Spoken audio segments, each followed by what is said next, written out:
It's your girl Bola Abioye, and I'm glad to be finally back to YouTube, guys. I have been off for some weeks, and thank you to my over 200 subscribers, which I got in 2 months, and then I went off for some time just to do some things, and one of those things was to pass my UK driving test, guys. Okay, I'm not going to say my story and why I just passed my UK driving test. Well, I did it. That's the most important thing. I've passed it for the first time. The first time I took it, I passed it, and that's basically what this video is about, to share with people, to let you know that if you're looking to pass your driving test in the UK, you can do it the first time. I'm going to be sharing my experience as well as tips that I feel made it possible for me to pass the first time. Guys, so this vlog is going to be divided into two. The first part of this vlog will be basically about the tips, okay, and then the second part of this vlog will be about my personal story and how I basically went from to pass the theory test, get my professional license. I had lessons I took and everything, my whole story. Personally, I feel like people's stories online has inspired me to make me know that it's possible to pass your UK driving test the first time, okay, and that's why I've come to share mine, really. And but without further ado, I'll just get right into the tips. If you've not subscribed to this channel, you already know what to do. Hit that subscribe button and give this video a thumbs up because it's about to be a madness. Okay, ahead, guys. The first thing I think I need you to do if you are looking to pass your UK driving test the first time is to really aim to pass the test. Okay, there are so many people out there that are just satisfied with like going to do the test 2, 3, 4 times before they pass. And this is not to say there are not people that have failed, that we're not looking to pass the first time. I'm just saying that many people are satisfied with, you know, passing their tests after several tries, but for me that wasn't like an option because of my personal circumstances, which I'll shed more light on later on. But for now, I'm just gonna say, like, for you personally, if you really want to pass the test the first time, you really need to aim to pass that test. So you cannot afford to have like a nonchalant attitude towards it. You must be really willing to give it your all, just like you're going to write an exam. Come on, and you really need to pass the exam. You're going to give it your all. So that's the first thing you need to do. You need to treat it seriously and not just go by, oh, everyone fails the test anyway, so I'm just gonna do whatever and fail. Because yeah, in my case, I think I had many people actually advising me to just go take the test, and if you fail, that's fine, you take it again. Like, go take the test without preparation. Personally, I wouldn't advise you to do that, to go to take the test without preparation and just like aim to fail or whatever, and so you just get the experience. Because I feel like the driving test around here, because of the hype and everything, it comes with lots of anxiety, and as a person, you don't want to have to like go through that. Do you know what I mean? Like, you don't want to have to go through that kind of anxiety 2, 3, 4 times. Do you know what I mean? It can be traumatizing. So I wouldn't advise that. I'll say aim to pass the test, and that sort of like builds the foundation for other things we are going to talk about. Okay, so moving forward, my second tip will be block out the negativity. Okay, many people will tell you that it's not possible, but you need to feed yourself with this kind of content that tells you that it's possible to actually pass your driving test the first time you take it. And that really helped me. People's personal stories helped me a lot. So you need to block out negativity. People are going to give you advice. Many of it is coming from a good place based on your own personal experiences, but again, that is their experience, not your experience, and it doesn't have to be your experience if you don't accept that. So okay, what you really need to do is just go prepared, do your thing, but don't believe that you would fail just because. Do you know what I mean? So yeah, block out the negativity. I'm not saying your friends are evil or whatever. I'm not insinuating that by in any way, form or shape. But yeah, just know the filter information, basically, period. Okay, moving forward. Yeah, I think this one is pretty obvious, but especially for international drivers, I know many people don't like to take driving classes, but I actually strongly advise that you take driving classes in the area which you're going to like take the test. Okay, I'm going to say my own story towards the end of this video, like I said earlier, but I just want to chip in that taking classes, like, it's even better for you to like move your, because this is what I had to do in my case. I had to change the location where I was going to take my test because of I couldn't find an instructor in my own city, so I had to go to a nearby city because that's where, or a nearby town, a smaller town, because that's where I could sort of find an instructor. So I went there. It's better to have an instructor in the place you're going to have the test, if that makes sense, because it's nice for an instructor to take you through the test routes and show you what they actually expect at big roundabouts in the test area, for instance, and stuff like that. It's just the smart thing to do. I just advise you to do that personally, honestly.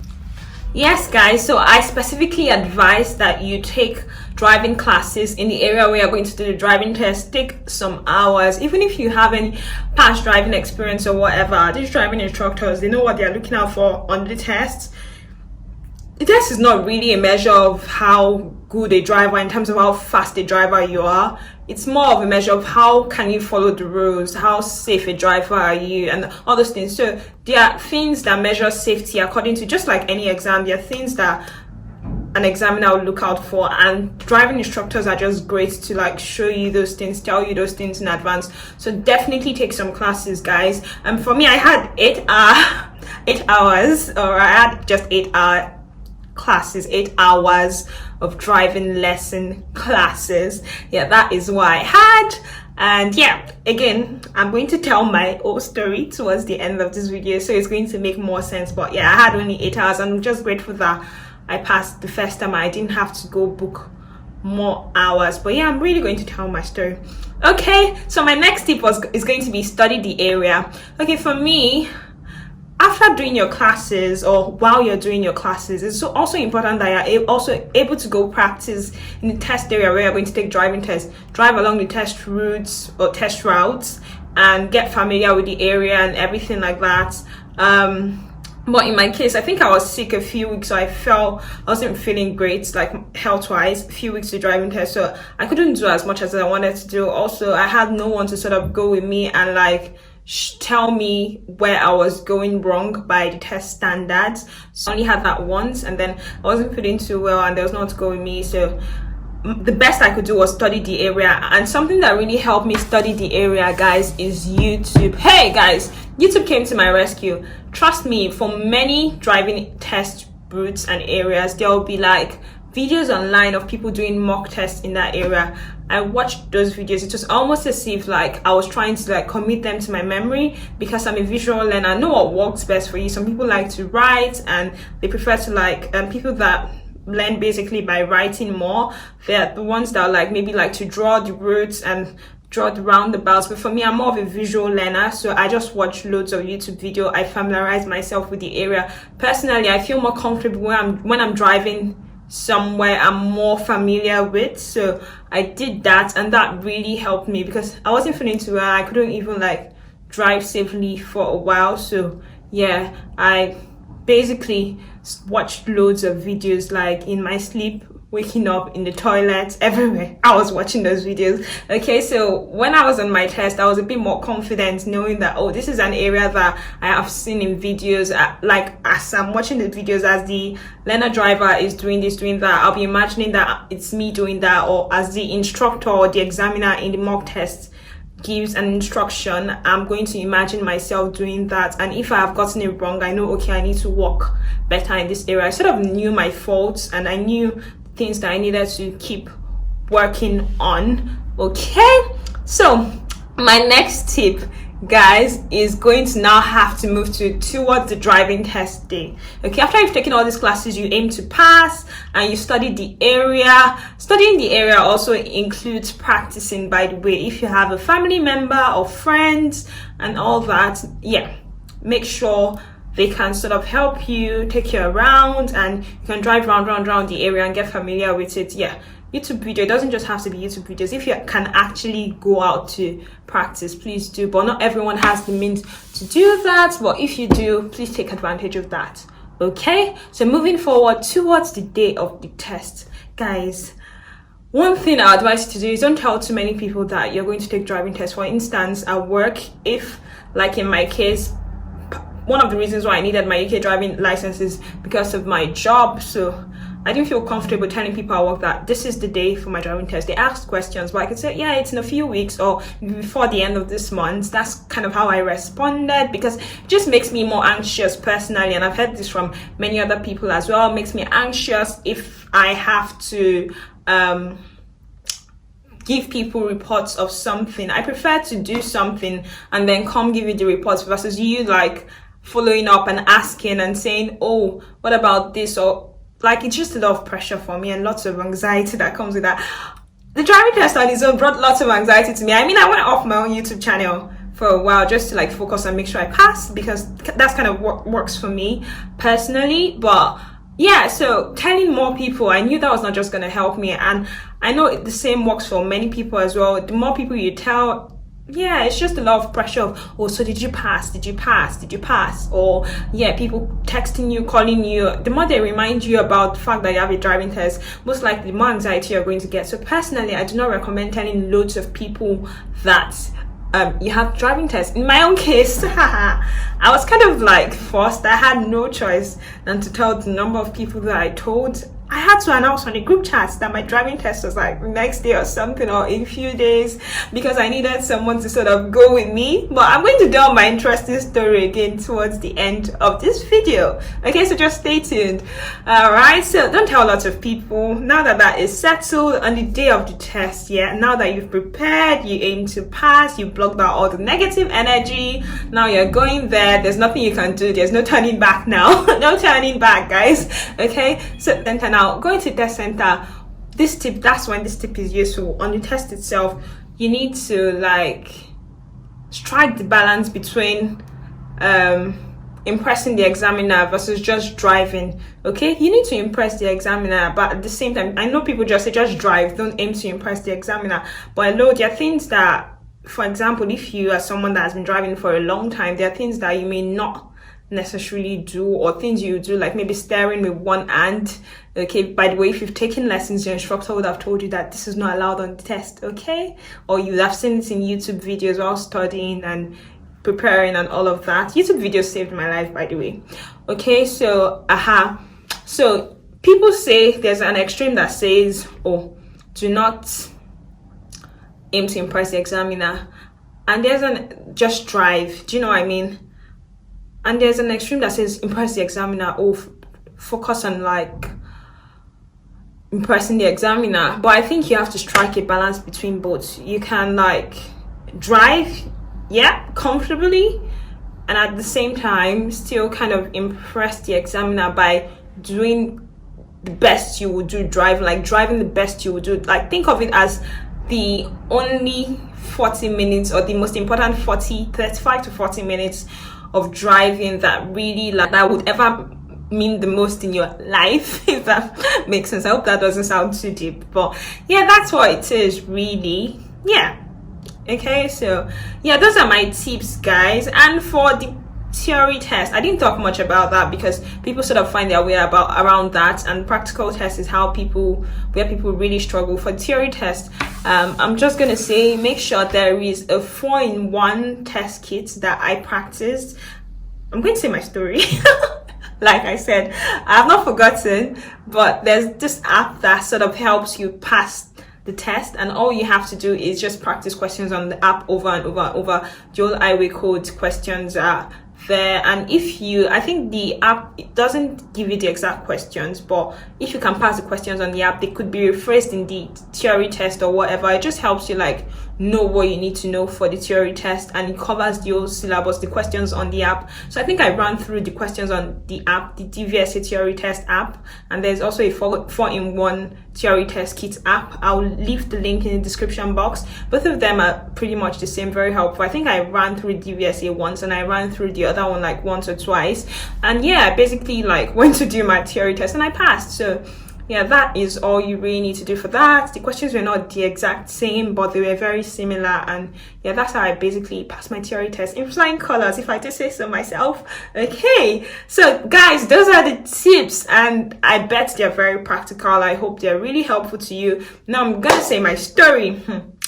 Guys, you know, I'm an international driver. I've been an international driver in the UK since June of 2022 when I bought my car. And yeah, I've been driving. I think I bought my car around May, but I started driving by June. Yeah, let's just pick June. So I started driving in June. So you can say I've had loads of experience driving in the UK, but you can also say I've had loads of experience doing the wrong things in the UK. So I wanted to kind of feel a bit more settled before I applied for my provisional license. Some may say it's counterintuitive, but whatever. So in the UK, how it works is you can apply for your provisional license as long as you have I'm talking about international drivers or people that are migrants, for instance.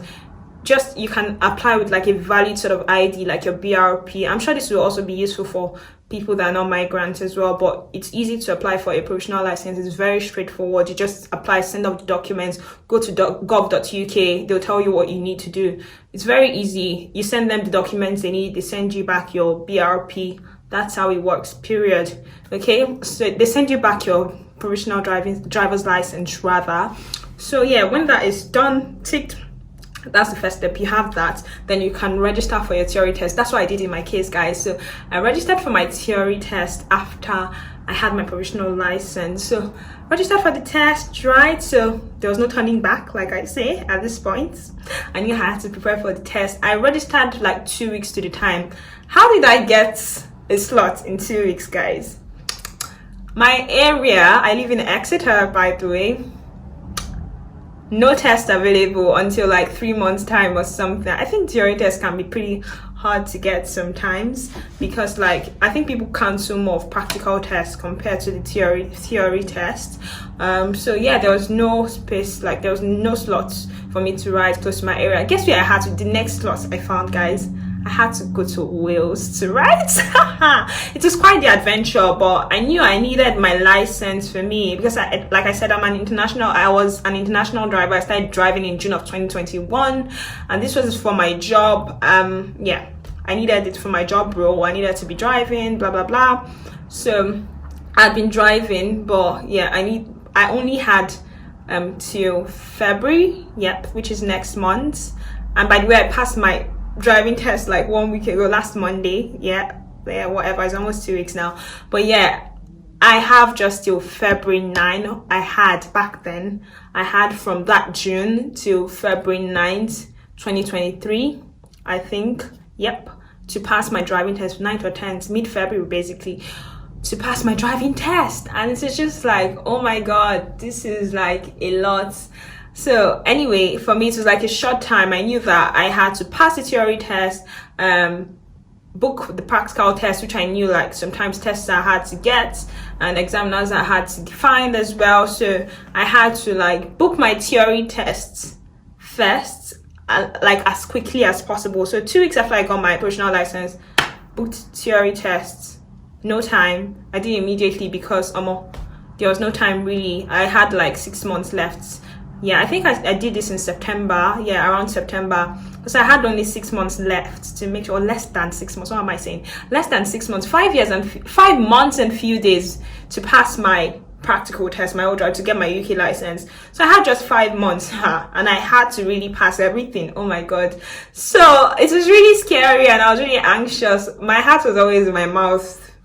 Like, anyway, moving on. So yeah, I applied. That's why I had to go as far as Wales, guys, to write my theory test because I didn't want anything to hold me back, guys. So I went to Wales. I went to Merthyr Tydfil, not even Cardiff, because there was no space in Cardiff like you would expect. So this was far into Wales, and I went there. Wales is another country, by the way, if you don't know. There's United Kingdom. I went from England to Wales on a train after work to write my tests. And then I think I was off on the day of my test. Then I came back to Exeter the next day. I mean, I went on a Wednesday after work, and then my test was on Thursday morning, very early in the morning. I got into Wales at 2 a.m. that morning. I wrote my test by 8 a.m. Then after my test, I was back to Exeter by 4 p.m. the next day, the day of my test. And then I was really tired and drained. I'm just happy that I really passed that test because I think the examiner, the woman, whoever, one of the coordinators was like, oh my god, you came from Exeter to write this test. Like, she was so happy for me that I passed because she was like, how could you come from this far? But guys, I had just like 5 months to pass the test. So there was no joking here.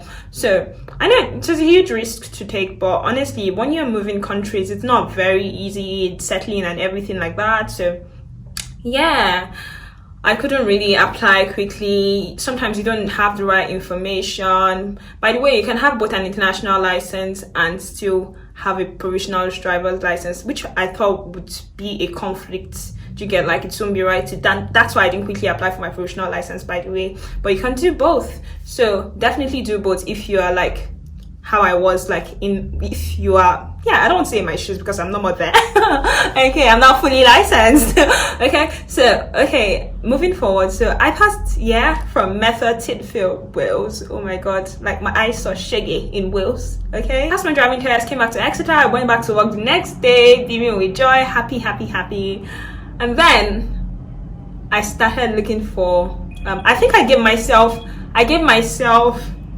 a week or 2 weeks to rest. I gave myself 2 weeks to rest because I felt like I did so much in a short time. So I gave myself 2 weeks to rest, and then I think it was in October, or was it in November? I think work took over or something again. So yeah, it was later I now started like looking for practical tests, driving tests, and that was where the challenge really came in. I just thought I'll book and then I'll find an instructor easily, etc. But apparently it doesn't work like that. You can book a test, and then after you booked your test, then okay, the next thing to do will be like, oh fine, because I'm an international driver, so I felt like I didn't need loads of lessons. I just need someone to like sort of like assess my driving, tell me things I need to work on, because I drive every day. I drive like 28 miles every, like, Mondays to Fridays, so I didn't feel the need to, you know, do a full class or have lots of classes. So basically saying I didn't feel the need to do a full class. So basically all I was gonna do was just like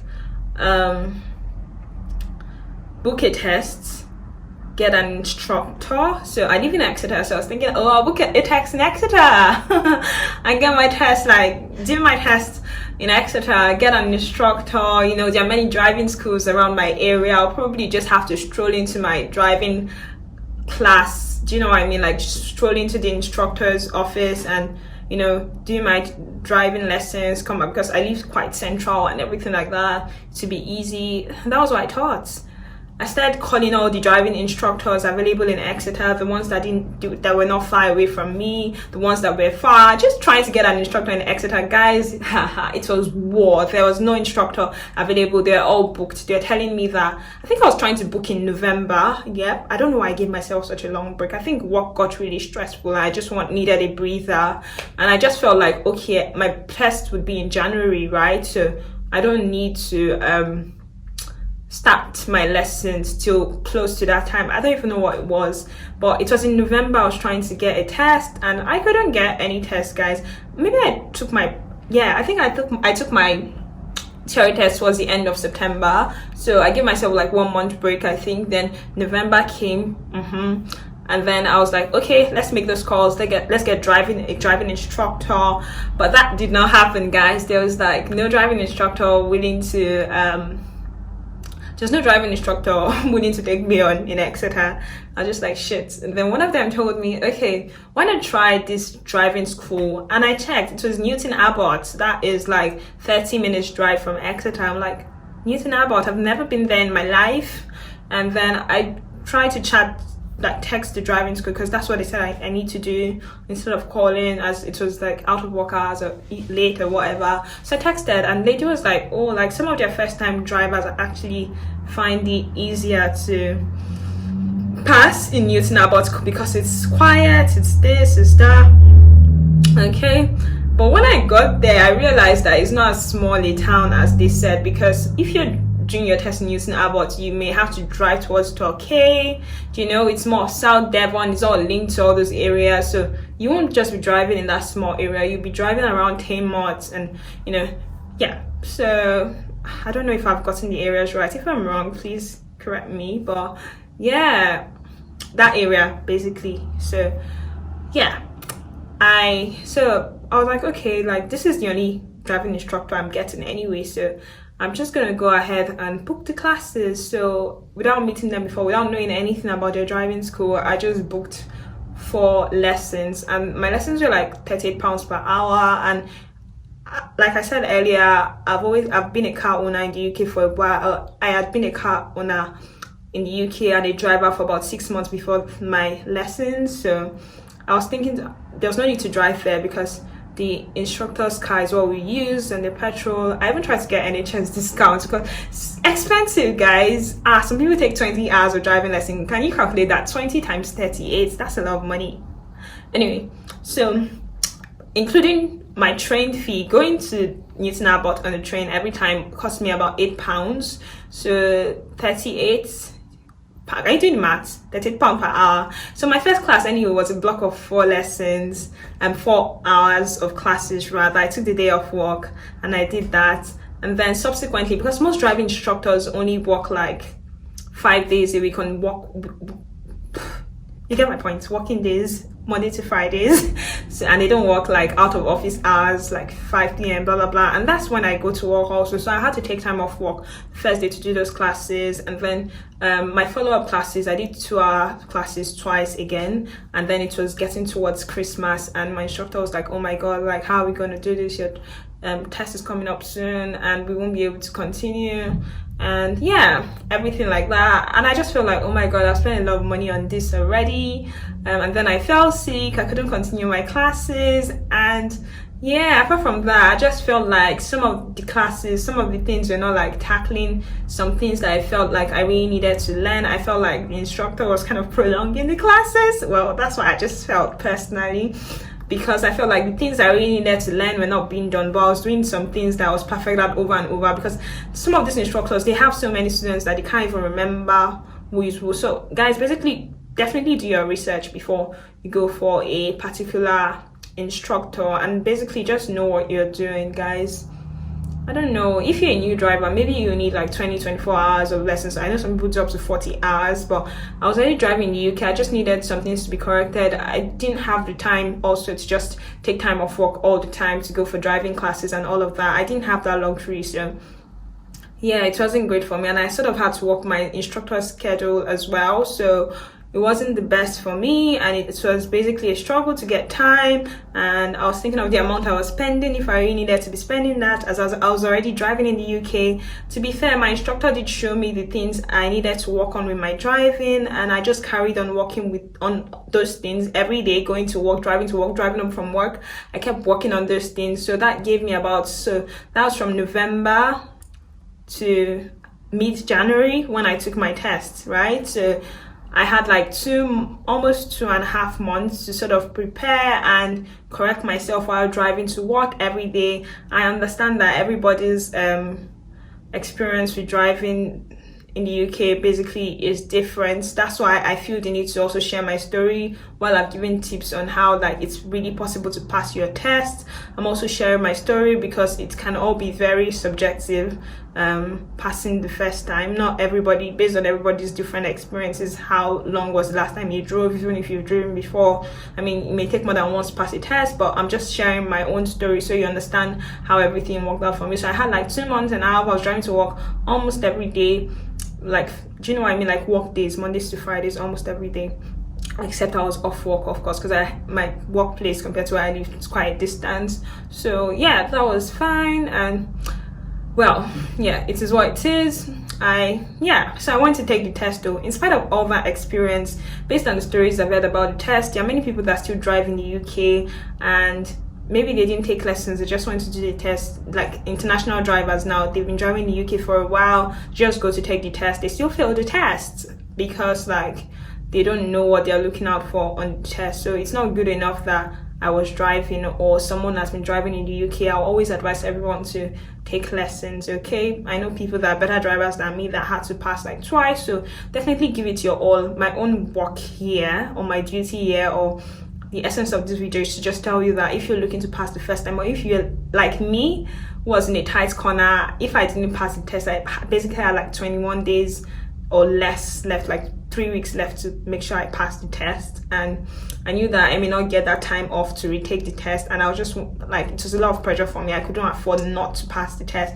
Just like, if you're in my shoes, just know that it's possible to pass the first time. And that's my work here, because there's lots of people that say it's not possible, but it's actually possible. But I've also shared my story just so you know everyone's experience is different. On my driving test day, my instructor was very nice and kind to me. So contrary to what people may tell you, some instructors are actually nice and they actually try to put your mind at ease. I think I did my maneuver first in the driving test center, and it was like reverse bay parking maneuver. I did that and it was fine, and I touched the line a bit, I think, and I was thinking, oh, have I failed? And it was like, it reassured me that that was fine, so like, can we carry on? And that really helped me for the rest of the test. I'm just giving you an instance of what I mean by my instructor was actually nice to me, so you know what I mean by that. Yep. So guys, yeah, that's about it. I took the test, and basically at the end of the test, like, I'm pleased to tell you that you have passed the driving test. I was so happy. I'm not going to tell you how many minors I had. They're not many, okay? It wasn't double digits. Okay, I had 5 minors. I passed with 5 minors, but it doesn't matter, I passed. Anyway, you can have up to 15 minors in the test, but that's that about that. It doesn't really matter in the end. By the time it was telling me the things I need to work on with my minors, the mistakes I made, I think one time I signaled before looking in the mirror, and that was how I got a minor. Yeah, so by the time I was telling me this, I was so happy about my passing that I didn't even like listen to him anymore. I was just too happy. Okay, and why I needed to, yes, I said something earlier, I needed to sort of announce on the group chat that I'm taking my driving test, because although I'm an international driver, and this is an extra tip, one of my friends, bless her soul, she told me that babes, although you're an international driver, you still need to have someone by your side, just so the examiner feels like you kept with the regulations, because they're not going to look at you as an international driver when you show up with your own car and with no one sitting by your side. Do you know what I mean? You need someone that has up to 3 years of UK experience sitting by your side when you go for your driving test. Even if you're an international driver, just satisfy them for the exam. Do you know what I mean? Although I had my valid international license to drive for up to a year, but you know, just respect the rules and don't make it look like you've come on your own. It may give the examiner a false impression and all of that. Make sure you learn your show me, tell me questions, and make sure you actually show the examiner that you actually want to pass. For me, I did overdo in my show me, tell me question. He asked me about ABS, and I went on talked about the ABS light, the color, what it to show, the letters ABS on this car, blah blah blah. He knew that it was like spot on, so that was a good start as well. Okay guys, I've said the whole story, I believe. So yeah, I had to announce on the group chat basically because I needed to get someone to tell me to go with me to the driving test center, and I was not very happy doing that, but it was my best bet. I needed to like reach out, get someone to just sit by my side to just make DVSA happy.